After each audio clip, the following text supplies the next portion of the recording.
Hello friends, welcome to నవల హృదయం. ఈ వీడియోలో మనం వసంత శిశిరం నావెల్ నెక్స్ట్ పార్ట్ చూడబోతున్నాం. మనో గ్రూప్లోని మీటింగ్ హాల్లో కూర్చున్న శేఖర్ మనో వసంత్ పట్ల అసహనాన్ని వ్యక్తం చేయగా అతడికి తమ పరిస్థితి వివరించి వసంత్తో పనిచేయడం వల్ల ఎలాంటి లాభాలు కలుగుతాయో చెప్పి అతడికి సర్ది చెప్పింది సౌమ్య.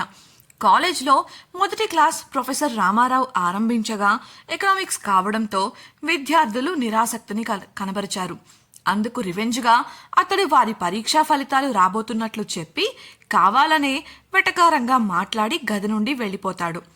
అతడలా వెళ్ళిపోయాడో లేదో ఫలితాల గురించి చర్చించుకోవడం మొదలుపెట్టారు విద్యార్థులు. లంచ్ బ్రేక్ అయినప్పటికీ కొందరు తిండి తిప్పలు మాని మరీ టెన్షన్ పడుతుంటే ఇంకొందరు అసలేమీ పట్టనట్లు కబుర్లు చెప్పుకుంటూ కాలక్షేపం చేశారు. శిశిర, ఉమలు ఇంటి నుంచి తెచ్చుకున్న లంచ్ను ప్రశాంతంగా తింటుంటే వారి వద్దకు వచ్చి కూర్చున్నారు మధు, వీణలు. ఉమ వారి వంక ఒక చూపు చూసి తన పని తాను చూసుకోగా మధు మెల్లిగా శిశిరతో మాటలు కలిపింది. ఏంటి శిశిర, ఇలా ప్రశాంతంగా కూర్చొని తింటున్నావు? నీకు ఫలితాల గురించి కంగారుగా లేదా అని మధు అడగగా లేదు అని సమాధానమిచ్చింది శిశిర. అలా ఎలా లేదు? నువ్వు టాపర్వి కదా, మరి టాప్లో ఉంటావో లేదో అన్న కంగారు ఉంటుంది కదా అని మధు అడగగా నాకు అలాంటి కంగారేం లేదు. అయినా నాకు పరీక్షల్లో పాస్ అవ్వడం మాత్రమే ముఖ్యం, టాప్లో ఉండటం కాదు అని బదులిచ్చింది శిశిర. పైకలా అంటున్నావు గాని నీకు లోపల భయంగానే ఉంది కదా, కావాలనే కవర్ చేస్తున్నావు అని అడిగింది మధు. ఆ మాటలకు ఉమకు చిర్రెత్తుకొచ్చింది.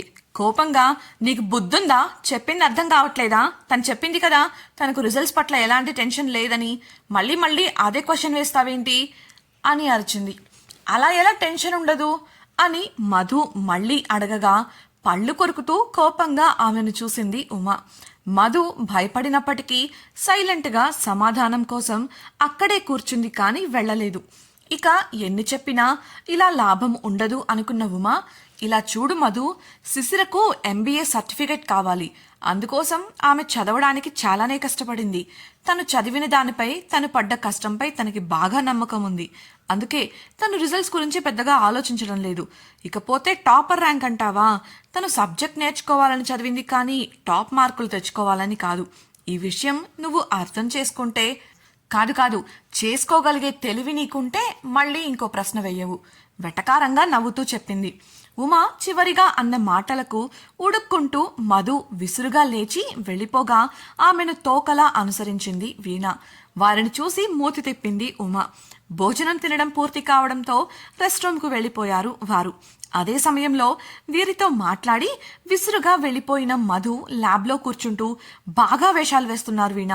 ఆ శిశిరకు తనే ఫస్ట్ వస్తానని గట్టి నమ్మకం, అందుకే గర్వంగా మాట్లాడుతుంది. అన్నీ పై మాటలే తప్ప ఎవరికి మాత్రం ర్యాంకులపై ఇష్టం ఉండదు అని ఉడుక్కుంటూ చెప్పింది. వీణ అందుకు బదులుగా, ఏమో మనకెందుకు మధు, తన మార్కుల వల్ల మనకు ఒరిగేదేముందిట, మన పని మనం చూసుకుందాం. అసలే పోయినసారి ఆ పార్సల్ విషయంలో అంత పెద్ద గొడవ జరిగింది, అప్పుడే మర్చిపోయావా? వాళ్ళ విషయంగా మనం కల్పించుకోకుండా ఉంటేనే మంచిది అని అంది. మధు, నిజమే వీణ, ఎరక్క సాయం చేద్దామని పోయి ఇరుక్కుపోకుండా కొంచెంలో తప్పించుకున్నాం. సాక్ష్యాలు దొరికాయి కాబట్టి సరిపోయింది, లేదంటే మనం జైలుకు వెళ్లాల్సి వచ్చేది అని చెప్పి నిట్టూర్చింది. అకస్మాత్తుగా పెద్ద శబ్దం వినిపించి తల ఎత్తి చూసిన వాళ్లకు అదే ల్యాబ్లో మరోవైపు నుండి విసురుగా బయటకు వెళ్ళిపోతున్న ఉష కనిపించి అయోమయంగా ఒకరి ముఖం ఒకరు చూసుకున్నారు. అసలే రిజల్ట్స్ అని తెలుసుకున్న ఉష కంగారు పడుతుంటే మధ్యలో వీళ్ల సంభాషణ ఆమెకు చిరాకు తెప్పించింది. శిశిరను పరీక్షలు రాయనివ్వకుండా చెయ్యలేకపోయినందుకు తనపై తనకే కోపం వచ్చింది. అందుకే తన కోపాన్ని ల్యాబ్లో ఉన్న కుర్చీపై చూపిస్తూ దాన్ని బలంగా తోసేసి బయటకు వెళ్ళిపోయింది. సరిగ్గా అదే సమయంలో బాత్రూమ్ నుండి బయటకు వస్తున్న శిశిర, ఉమలకు అటెండర్ నోటీస్ బోర్డులో సెమిస్టర్ టైం టేబుల్ అంటిస్తూ కనిపించగా వారు అక్కడికి నడిచారు. సబ్జెక్టులు, వాటిని బోధించే ప్రొఫెసర్లు ఎవరు, అలాగే క్లాసుల వివరాలు చూస్తూ ఉన్న శిశిరను ల్యాబ్ ద్వారం వద్ద నిలబడి కోపంగా పళ్ళు కొరుకుతూ చూస్తూ ఉంది ఉష. ఛ, దీనివల్ల నాకు మనశ్శాంతి కరువైంది. ఏదో ఒకటి చేసి దీన్ని నా దారికి అడ్డు తప్పించుకోవాలి అని చూస్తుంటే ప్రతిసారి తప్పించుకుంటుంది. ఇది నా జీవితంలోకి వచ్చినప్పటి నుంచి నాకు దరిద్రం పట్టుకుంది. అనుకున్నది ఏదీ జరగడం లేదు. శిశిరను ద్వేషంగా చూస్తూ మనసులో అనుకుంది ఉష. 2 నిమిషాల్లో శిశిర క్లాస్లోకి వెళ్లడమే ఆలస్యం. తన బ్యాగ్ అందుకొని బయటకు వెళ్ళిపోయింది. దారిలో ఒక స్నేహితురాలు కనిపించి ఎక్కడికి అని అడిగినా కూడా ఆమెకు సమాధానం ఇవ్వలేదు. నేరుగా ఇంటికి చేరుకున్న ఆమె విసవిస గదిలోకి వెళుతుంటే అది గమనించిన ఆమె తండ్రి, ఉషా ఏమైంది, అలా ఉన్నావ్, ఏదైనా సమస్య అని ఆప్యాయంగా అడిగాడు. సగం మెట్లు ఎక్కిన ఉష తండ్రి స్వరం వినిపించగా అక్కడే ఆగి వెనక్కి చూసింది. అతన్ని చూడగానే ఆమెకు ఏదో ఆలోచన తట్టి గబగబా మెట్లు దిగి వచ్చి తండ్రికి ఎదురుగా నిలబడి, డాడ్, మీరు నాకు ఇస్తానన్న మరో గిఫ్ట్ ఇంకా ఇవ్వలేదు, గుర్తుందా అని అడిగింది. అందుకు భూషణ్, దానికోసం ప్రయత్నించాను కానీ ఆఖరి నిమిషంలో చేయి జారిపోయిందిరా. I'm really sorry baby. నీకు వేరే ఏది కావాలన్నా అడుగు, నేను చేస్తాను. అంతేకాని ఇలా కోపడకు డియర్ అని కూతురికి సర్ది చెప్పాలని చూశాడు. ఉషా, అలాంటిదేమి లేదు నాన్న, నా కోపం దానివల్ల కాదులే, మీరు దాన్ని పెద్దగా పట్టించుకోకండి. కానీ నేను ఏదడిగినా చేస్తానని నాకు ప్రామిస్ చేయండి. చెయ్యి చాపి ఆసక్తిగా అడిగింది. కూతురు మీద ఉన్న ప్రేమతో నా బంగారం కోసం తను ఏది అడిగినా కాదనను, ప్రామిస్. కూతురి చేతిలో చెయ్యి వేసి మరీ చెప్పాడు భూషణ్. అందుకు ఉషముఖం వెలిగిపోగా, ఇంతకీ నీకేం కావాలో చెప్పలేదు అని అడిగాడు అతడు. ఇప్పుడు కాదు డాడీ, సమయం వచ్చినప్పుడు చెప్తాను, ప్రామిస్ చేశారు, మర్చిపోకండి నవ్వుతూ అంది Usha. Sure baby, anything for my lovely daughter ప్రేమగా ఆమె చెంపతట్టి చెప్పాడు భూషణ్. ఇంతలో డ్రైవర్ వచ్చి కార్ సిద్ధంగా ఉందని చెప్పగా కూతురికి బాయ్ చెప్పి అక్కడి నుంచి వెళ్ళిపోయాడు. తండ్రి నుండి బ్రహ్మాస్త్రం పొందినంత ఆనందంగా గదిలోకి వెళ్ళింది ఉష. ఫలితాలు విడుదల కాబోతున్నాయి అన్న వంకను అడ్డుగా పెట్టుకొని భోజన విరామం తరువాత విద్యార్థులు క్లాసుకు రాకపోవడంతో ఆ రోజుకు సెలవిచ్చేశారు కాలేజ్ యాజమాన్యం.